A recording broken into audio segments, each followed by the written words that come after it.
Okay, to begin, this is going to be how to start up your whole display process. There's a button right here on the left. Kick that on, give it about, I'd say 10 seconds. So the first part, click any button to get begin. You have up here modes, select mode and set mode. You can go between each mode over here. You have on the road when you're transporting, silage, manure, and maintenance.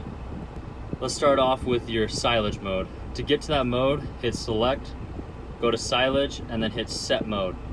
From there, you'll be able to run the belt by hitting this speed. You'll notice that when you increase the speed, the belt will also increase in speed.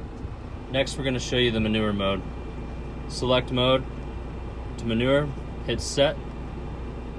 From there, you'll have the capability of increasing belt speed, which will increase the floor speed, as well as operating the slop gate.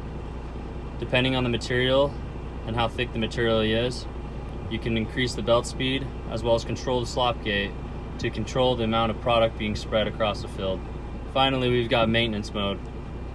Maintenance mode, you'll be able to open the slop gate, close the slop gate, as well as lift the beater doors and close the beater doors.